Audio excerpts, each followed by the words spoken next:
Le potentiel des enfants ne doit pas être négligé. Ce monde est rempli de jeunes individus brillants.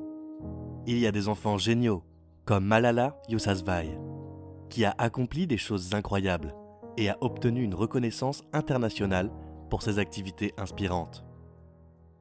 De même, Elizabeth Nance, qui, à l'âge de 21 ans, a travaillé pour Johns Hopkins pour créer des nanoparticules capables de pénétrer dans les tissus du cerveau. La brillance n'a pas de limite d'âge. Et puis, il y a des enfants comme Max Loughlin. Max Loughlin est largement considéré comme le jeune homme le plus brillant du monde, qui à seulement 13 ans a pu créer de toutes pièces son propre gadget d'accès à l'énergie. Récemment, ce jeune homme a fait diverses déclarations qui mettent à mal la communauté scientifique, dont la plus effrayante concerne le CERN et la façon dont cette organisation aurait pu détruire notre cosmos. L'explication de Max, concernant le grand collisionneur d'Hadron, a suscité l'inquiétude des experts du monde entier. Il a en effet expliqué que les scientifiques du CERN, à travers leur activité, ont ouvert une porte vers un autre univers.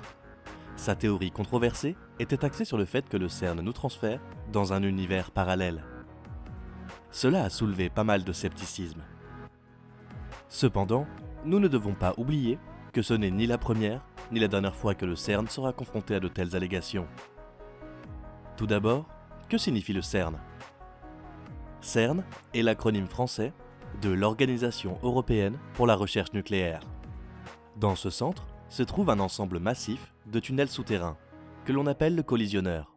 Il s'agit d'une boucle de 27,3 km de long, où les atomes et les molécules sont accélérés à une vitesse proche de celle de la lumière, puis entrent en collision les uns avec les autres.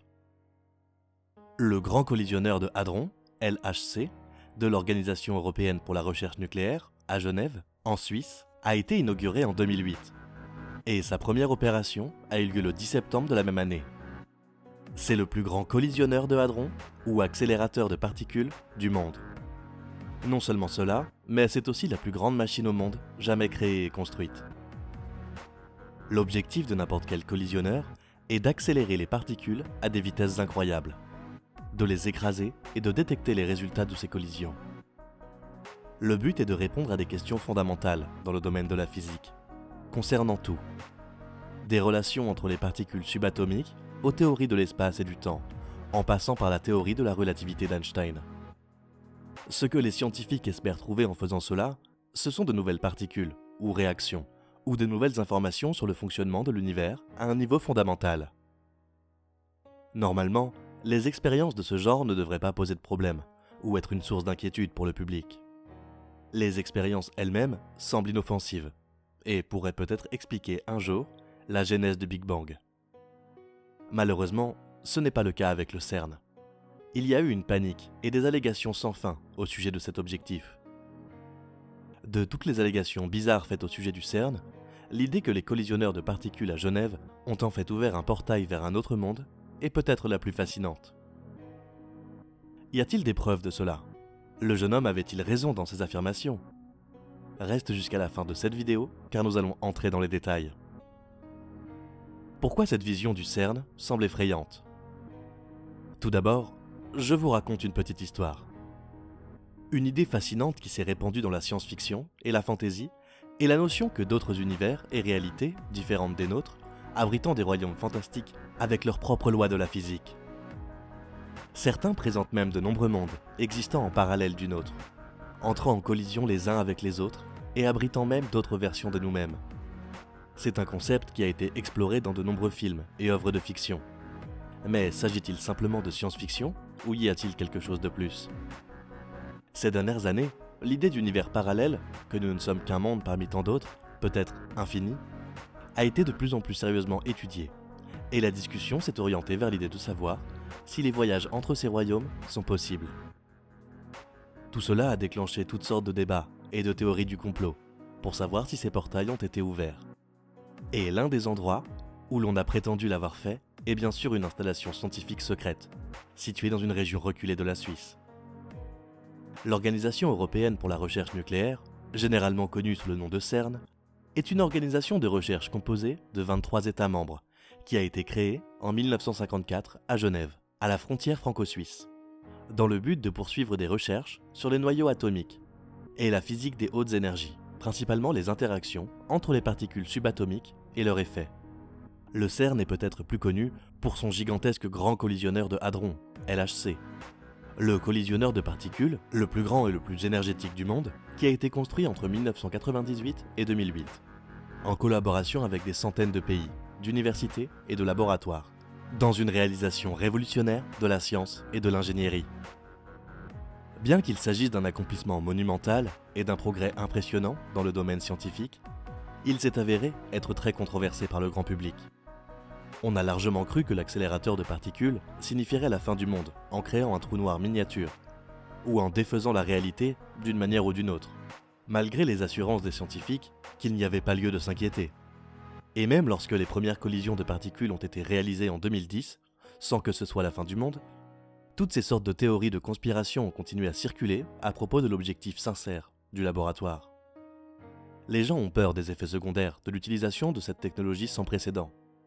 En fait, il y a énormément de fausses rumeurs et d'allégations. Même les utilisateurs des réseaux sociaux insistent sur le fait que la machine a un autre but. Un post de Facebook qui a été publié le 5 juillet 2022 montre une vidéo TikTok d'une femme qui affirme que les scientifiques du CERN utilisent la machine pour ouvrir une porte au démon. En plus, de nombreux événements anormaux présumés au CERN semblent se produire en même temps que les pannes électriques. Par exemple, en 2009, une prétendue ondulation provenant de l'installation aurait perturbé le champ magnétique de la Terre et déformé l'espace et le temps, ce qui se serait produit en même temps qu'une panne de courant dans le site. C'est supposément à cette occasion que le portail vers une autre dimension a été ouvert. Cette fois-ci, la panne a été attribuée à un morceau de pain qui était tombé dans l'appareil, après avoir été lâché par un oiseau. On pourrait espérer qu'une installation scientifique aussi avancée, située profondément sous terre, soit capable d'écarter les fouines, les oiseaux et le pain qui semble brouiller leurs équipements. Et qu'est-ce que les responsables du CERN ont à dire de ces allégations ?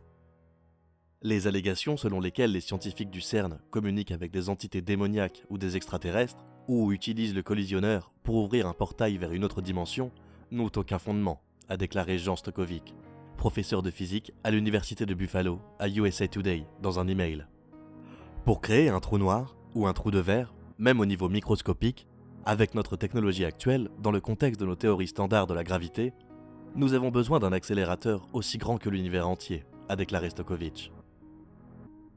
Il n'y a donc absolument aucune chance de créer un tel portail au grand collisionneur de hadrons. Les collisionneurs utilisent un champ magnétique puissant pour accélérer les particules chargées, ou protons, à des énergies très élevées dans un tunnel circulaire, a expliqué Stokovic. Lorsque deux faisceaux de ces particules entrent en collision, les détecteurs qui sont situés autour des faisceaux enregistrent le résultat de ces collisions. Comme il s'agit d'énergie inexplorée auparavant, dans un environnement contrôlé, nous pourrions nous attendre à la production de nouvelles particules élémentaires, dont nous ignorons l'existence, a déclaré Stokovic. Cependant, il s'agit de particules microscopiques, il n'y a donc aucune chance qu'un tel portail s'ouvre. Joshua Ruderman, professeur associé de physique à l'université de New York, a déclaré à USA Today, dans un email, que le collisionneur est essentiellement une machine à créer des particules et une machine à découvrir des particules. Par exemple, en 2012, le collisionneur a fait la une des journaux après avoir découvert la particule du boson de Higgs, qui était une découverte essentielle pour comprendre la création de l'univers. Dans sa course actuelle, prévue jusqu'en 2025, les chercheurs espèrent répondre à certaines des grandes questions existentielles de l'univers, comme le caractérise le Times. D'où vient l'univers ? Pourquoi est-il fait de matière plutôt que d'antimatière ? Quelle est la matière noire qui imprègne le cosmos ? Comment la particule de Higgs elle-même a-t-elle une masse ? Etc. Aussi fascinant que cela puisse paraître, le LHC n'a jamais manqué d'attention de la part des théoriciens du complot. Par exemple, en 2016, certains internautes ont détourné l'image d'un photographe montrant une tempête au-dessus de la Suisse pour affirmer faussement que le CERN a ouvert un portail vers une autre dimension. Jusqu'à présent, nous pouvons attester que le CERN est pleinement engagé dans la protection de l'environnement et la transparence des rapports. Il s'engage également à développer des technologies qui pourraient aider la société à améliorer la santé de la planète. À ce stade, nous allons conclure la vidéo d'aujourd'hui. C'est à vous, téléspectateurs. Que pensez-vous de ce sujet ? Partagez avec nous vos opinions dans la section commentaires. Et en attendant la prochaine vidéo, portez-vous bien.